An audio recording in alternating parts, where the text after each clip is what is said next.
Bonjour à toutes et à tous et bienvenue à ce nouveau podcast de l'équipe Agileum. Nous allons discuter aujourd'hui sur une thématique que je vais dévoiler dans quelques instants.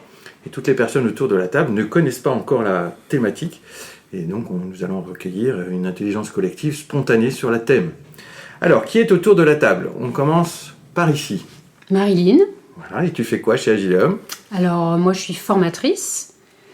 Et sinon, j'ai une casquette de psychologue du travail. Donc, j'anime aussi des ateliers, des groupes de réflexion en entreprise dans différents secteurs d'activité. Très bien. Manu. Donc Emmanuel, ou Manu pour les intimes, je viens d'arriver chez Agileum et de mes fonctions, de mes compétences, je suis un expert de la gestion de crise de sécurité civile. Très bien. Véronique.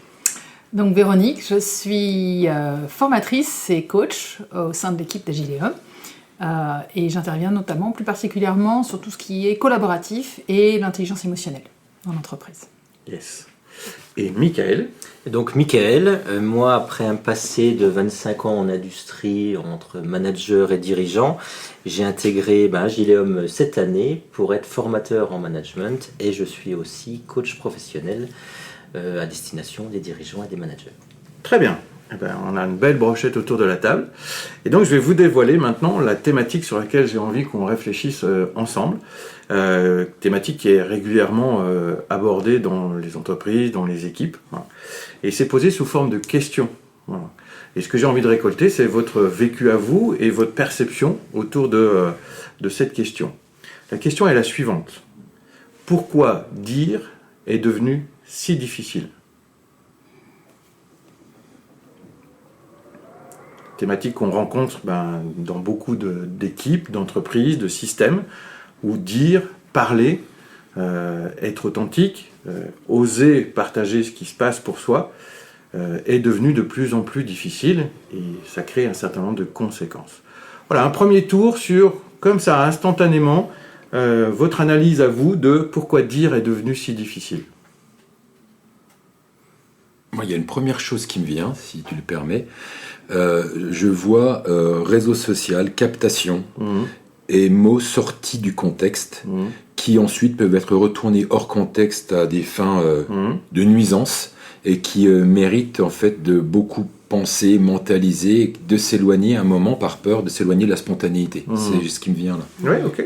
Voilà, très bien. Effectivement, c'est une réalité opérationnelle vécue. Les réseaux sociaux sont un endroit où dire est devenu une espèce de marché des mots, et que, vu les conséquences que ça peut prendre, il peut y avoir si je comprends bien ce que tu dis, une retenue à dire ok, super. Quoi d'autre comme angle? Moi, j'aurais tout de suite quelque chose de dire et se dire, et qui viendrait plutôt activer une protection interne de pas être sur cette audace, de se dévoiler. Et moi, je vois encore beaucoup de séparation entre ce qui pourrait être vécu du monde professionnel et du monde personnel. Oui. Donc des univers qui ne se mélangent pas.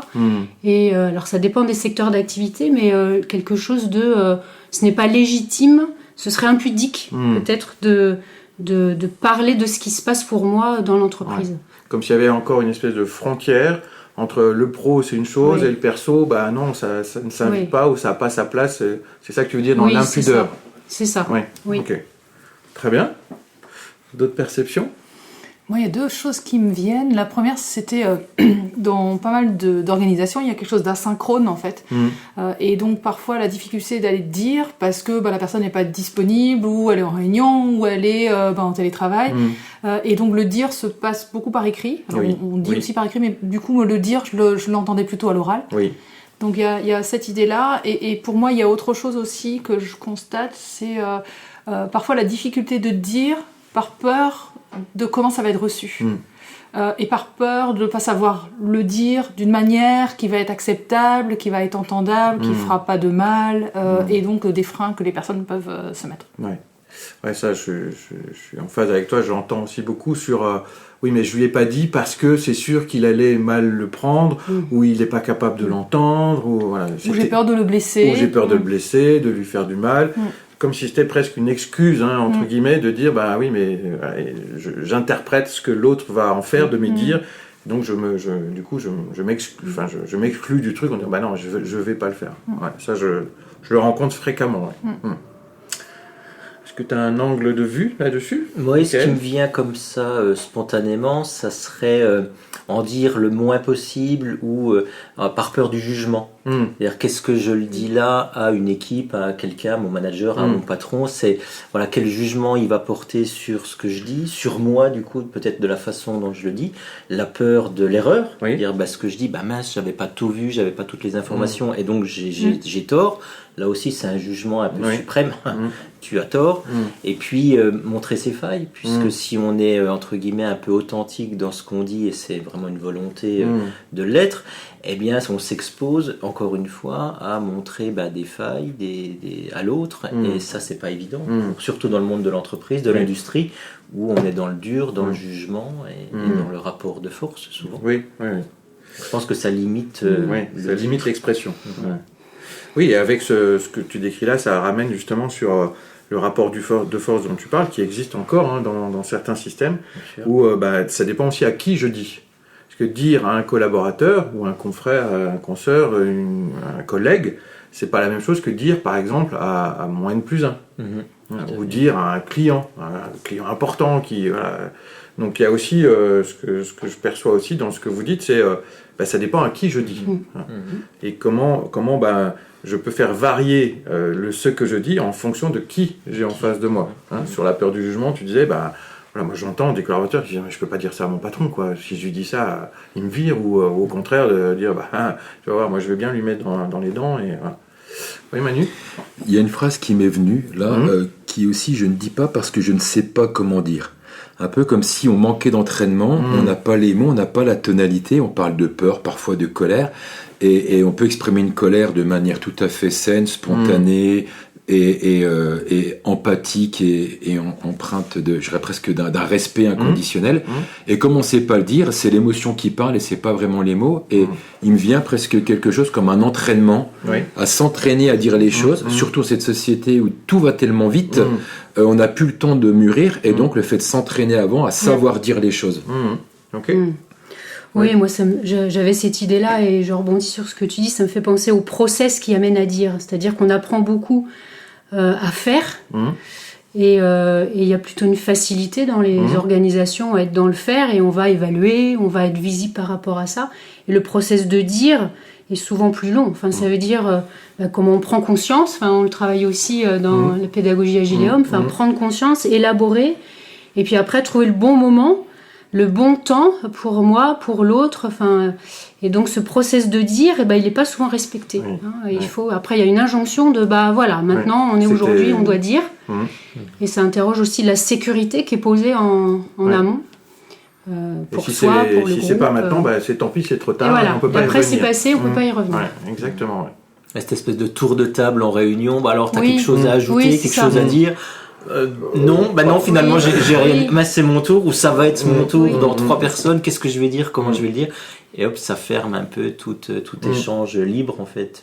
Et puis ce qu'on a déjà partagé ensemble, puisque tu travailles sur la partie émotionnelle, il y a un décalage entre le cerveau. Oui, tiens, j'ai entendu des mots ce matin dans la réunion, et puis tout le moment où ça va me traverser avec la partie émotionnelle dont tu parles. Et comment ça remonte? Qu'est-ce que tu peux nous dire là-dessus, toi, de ton expérience?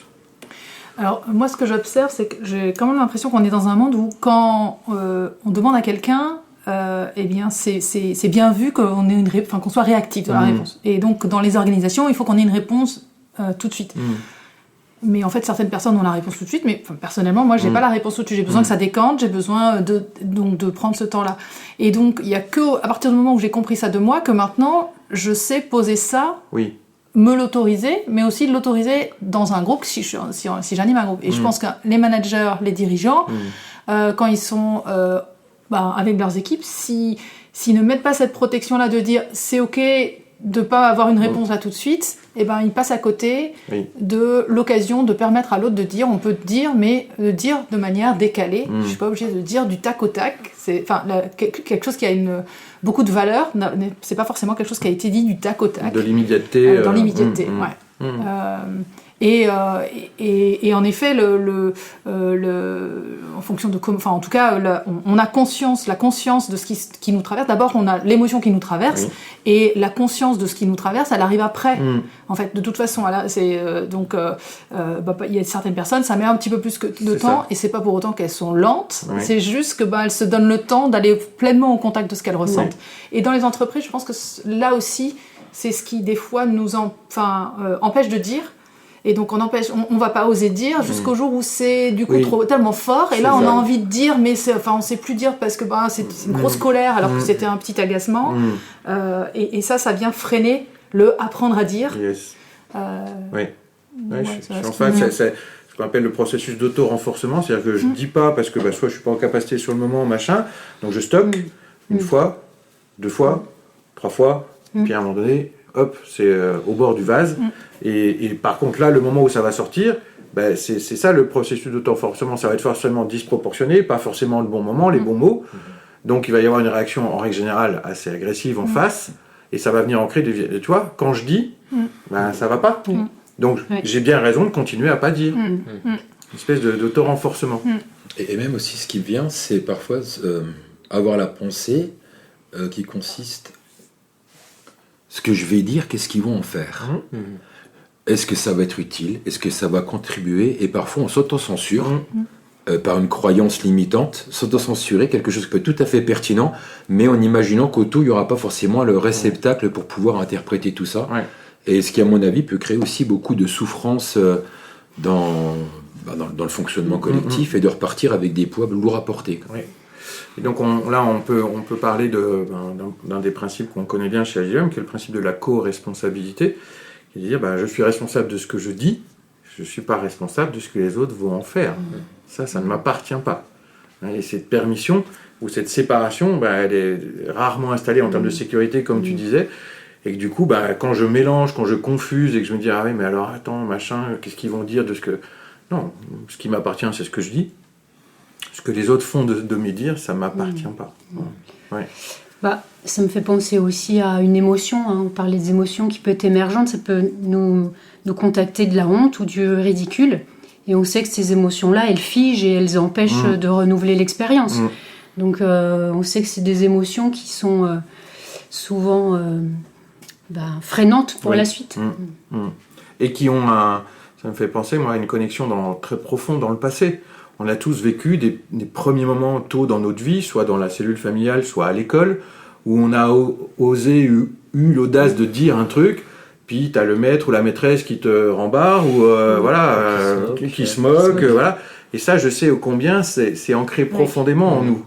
Et qu'après, dès qu'il s'agit de dire, forcément, on va être teinté, coloré de ces mémoires presque cellulaires, de dire, oula, oui, mais... Je me souviens que les premières fois où on était sur le comment dire, j'ai essayé, j'étais peut-être maladroit, mais j'en ai gardé une trace. Voilà. Alors, pour être dans la deuxième partie de ce podcast, ce que je vais vous proposer, c'est, avec notre expertise, notre expérience, pour les gens qui écoutent ce podcast, qu'est-ce qui serait votre conseil, votre suggestion qui pourrait aider ou inspirer les gens qui vont écouter ce podcast ?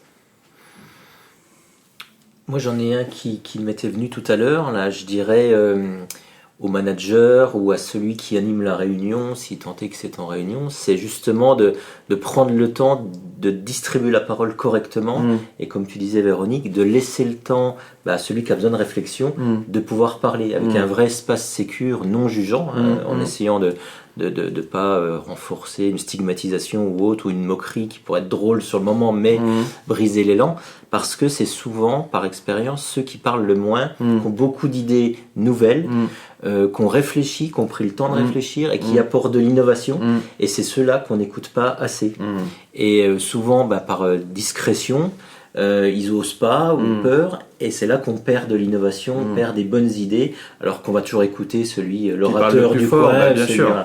Et donc c'est ça, je préconiserais aux managers ou aux dirigeants de s'attarder et de laisser vraiment du temps sécure à quelqu'un qui est discret, et de lui laisser l'opportunité de développer sa pensée et ses idées. Très bien. D'autres suggestions ? Moi, ce qui me vient là, c'est l'importance aussi pour le manager d'aller travailler la manière dont il reçoit. C'est-à-dire que c'est bien beau d'aller dire vous pouvez me dire ce que vous voulez, mais si en fait j'ai pas été travailler comment j'accueille ce qui m'est dit, ma réaction peut très bien freiner toutes les prochaines fois. Donc c'est comment je prends soin de la manière dont je reçois ce que les gens me disent, leurs désaccords, leurs points de vue qui peuvent être complètement divergents. Donc comment je reçois un message difficile. Et donc qu'est-ce qui se passe en moi, à l'intérieur de moi, quand je reçois un message qui me met dans l'inconfort en tant que manager. Et déjà, si j'ai bien travaillé là-dessus, ça va ouvrir la porte à ok, j'accueille à ce que les gens viennent me dire quelque chose. Exactement. Moi, ce qui me vient, c'est me dire aussi varions les méthodes pour recevoir la parole. C'est-à-dire qu'il peut y avoir assis autour d'une table avec une posture un peu tankée comme ça, et il peut y avoir le café, le stand-up meeting, où là, d'un seul coup, on remarque dans la posture des uns des autres, peut-être on ne s'expose pas au collectif, on peut confier quelque chose au chef, le chef peut nous confier quelque chose, c'est donc peut-être plus sécurisant, on risque pas de faire émerger des émotions, et puis comme c'est plus informel, c'est peut-être plus simple d'évoquer des choses, on fait moins attention à la manière dont on dit, enfin aux mots qu'on choisit et plus dans le message qui est porté. Et donc voilà, moi ce que je préconiserais, c'est varier en tout cas les méthodes en marchant, pourquoi pas, enfin bref, en trouvant d'autres manières que la manière strictement formalisée de la réunion qui commence à telle heure et qui finit à telle heure. Très bien, merci. Moi, je vois c'est des alternances de mouvements, d'expérience et de débrief, je pourrais dire. C'est-à-dire d'être sur des temps où on expérimente, par exemple, une prise de parole. Et à chaque fois, on fait un retour sur soi. Alors, mais ça peut être accompagné. Et là, c'est un peu ma casquette de psycho aussi. C'est-à-dire que si on voit que ça active une émotion, par exemple, où on sent qu'il y a la honte, comme on disait tout à l'heure, ok, il faut aller voir ça avec les bonnes personnes, parce qu'on sent qu'il y a un levier là à regarder. Et dans l'entreprise, donc c'est trouver ces endroits où il y a un collectif sécurisant, où on peut expérimenter, et puis des personnes ressources où on peut, tiens, qu'est-ce qui s'est passé et penduler ces temps de essai-erreur, méta et terrain. On pourrait imaginer ça. Et justement, ça me fait penser à la fonction RH, dont ça peut être un des rôles, de permettre d'offrir cet espace, de dire tu as quelque chose. Souvent les fonctions RH, elles sont le réceptacle des plaintes, et mais comment elles peuvent accompagner les personnes, dire oui, mais c'est bien que tu me le dises à moi, mais en fait c'est à ton manager que tu devrais dire ça. Donc si tu veux, je peux t'offrir un espace pour t'entraîner, pour retrouver les bons mots, la bonne modalité. Ça par exemple, ça peut être une fonction support importante interne pour qu'il y ait ces espaces-là, pour réapprendre à dire. À dire. Oui, vas-y. Et pour rebondir par rapport à ce que disait Mickaël, il y a une petite astuce que je trouve qui est intéressante lorsque on cherche à avoir l'avis dans un groupe. C'est plutôt que de demander qu'est-ce que vous en pensez, et du coup c'est le premier qui parle le plus fort qui va du coup teinter tout le reste. Une petite technique toute simple qui est de dire ok, vous avez 1 minute de réflexion en individuel, vous notez sur des post-it ou sur autre chose, j'en sais rien, avec soit vous décidez que c'est minimum de post-it, et du coup tout le monde est obligé d'avoir en tout cas d'avoir quelque chose à dire, pas forcément obligé d'avoir quelque chose à dire, mais tout le monde en tout cas a cette possibilité de dire, et c'est beaucoup plus riche, et du coup on évite ce biais là d'influence du premier qui a parlé qui parle le plus fort, et les autres c'est la même chose. Donc ça c'est une petite technique qui en réunion peut être vraiment et ça se fait en stand-up meeting aussi. Moi j'ai une dernière suggestion, c'est portée par une valeur qui m'est chère, c'est la réciprocité. C'est-à-dire si je veux que les personnes puissent se sentir libres à dire, alors j'ai à d'abord dire moi aussi, dire ce qui se passe pour moi. Par exemple si je suis dans une posture de manager ou de dirigeant ou de pilote d'un projet, peu importe, si j'ai besoin que les autres se sentent libres à dire, il faut d'abord que moi je donne le modèle à suivre et que j'ose dire, et pas que la partie de surface, mais que j'ose dire ce que je ressens, mes émotions, ce qui se passe pour moi, et donc d'incarner le modèle que je voudrais leur proposer d'être et d'incarner aussi de leur côté. Il y a un vrai, pour moi, rétablissement à faire à cet endroit-là, surtout quand il y a une relation entre une figure d'autorité et des membres, qui est que non, la figure d'autorité elle n'est pas parfaite, non, elle n'est pas suprême, non, elle aussi elle vit des choses, Et que si elle ose le montrer, alors ça va ouvrir un espace beaucoup plus sécure, paradoxalement, de dire ok, donc moi aussi je peux dire et je vais pas être jugé ou voilà. Donc c'était ça ma suggestion. Merci beaucoup pour vos suggestions, vos participations. On va terminer ce podcast avec là quelque chose de auto-apprentissage, c'est-à-dire que le fait d'échanger sur cette thématique, eh bien, qu'est-ce que vous allez garder, prendre pour vous de cet échange, de dire, voilà, j'en prends aussi un petit truc pour moi et je le ramène avec moi. Voilà. Qui commence ? Moi, je veux bien. Oui. Moi, ce que j'apprends de ces échanges, c'est que finalement, c'est pas toujours confort voilà, devant un micro, même si on essaye d'être le plus à l'aise possible.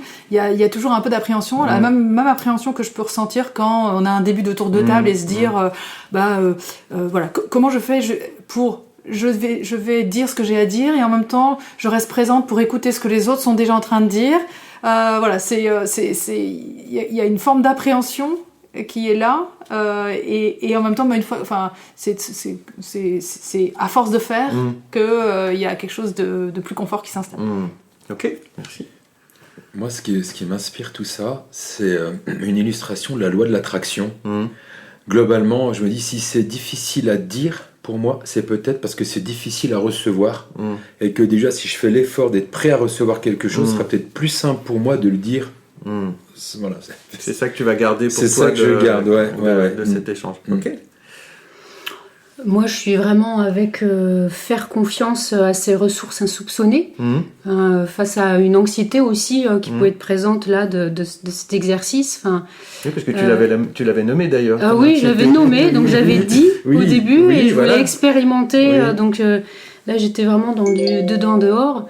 Et ça me fait penser à une citation d'un auteur, Gilles Delisle, là, qui est très présent en Gestalt et qui dit je suis imparfait, limité et digne, et l'autre aussi. Hein, donc c'est accepter qu'on ne sait pas toujours, mais que l'autre en face, il n'est pas non plus parfait et qu'ensemble, on arrive à créer quelque chose si on accepte ses imperfections et d'oser quand même. Voilà. Donc, et merci. c'est exactement ce que tu as vécu, puisque tu avais nommé de près. ta difficulté de l'exercice du podcast, puisque c'est le premier pour toi chez Agilium. Voilà. Et en le disant, et t'as pas refoulé l'obstacle, tu t'es dit non, je le dis pour l'extérioriser et je vais y aller au podcast. Oui. Merci d'avoir fait le pas. Et toi, qu'est-ce que tu vas garder ? Alors moi, j'étais pas non plus très à l'aise avec l'exercice, de voir ce micro et voilà. Et puis c'était une première pour moi aussi. Je garde cette capacité d'écoute qu'on a eue entre nous dans un contexte où on n'était pas exactement à l'aise tous sur un sujet qu'on ne maîtrisait pas. Et comment ça m'a, moi, fait fourmiller d'idées, d'envie de dire des choses. Et alors, je m'y attendais pas. Je me suis dit, mais qu'est-ce que je vais dire enfin, voilà. Et en fait, j'ai eu plein d'idées, plein de choses qui me sont venues grâce à vous, grâce à l'échange, alors que le cadre n'était pas propice à mes yeux à ça. Et en fait, ça a vraiment contribué à la pensée et à la réflexion et à amener des choses à dire. Donc, très bien. Ok. Belle expérience. Et moi, ce que je vais garder de cet exercice, c'est que, quand je suis tout seul avec ma copine anxiété, et que par contre, quand je l'amène dans un collectif, et que la ressource, elle est là dans le collectif, c'est-à-dire que oui, moi tout seul devant le micro, je peux me tendre, et la ressource va venir du collectif, dire tiens, il y a une idée, je rebondis dessus, ça m'inspire ça, et que en collectif, c'est aussi une bonne manière parfois de justement prendre l'appui pour oser dire, alors que seul ça pourrait être beaucoup plus difficile, alors qu'en collectif, j'ai bien vu comment c'était beaucoup plus accessible pour nous tous. Voilà, c'est ça que je vais retenir de ce podcast. Voilà. Bien, il me reste à vous remercier chaleureusement, Michael, Véronique, Manu et Marilyn pour ce podcast, et nous serons ravis de pouvoir échanger avec ceux qui réagiront à notre échange qui a eu lieu. D'ailleurs, j'ai oublié de dire la date, on est le 28 mars 2024. Merci à vous et à très bientôt. Merci. Merci, au revoir. Merci.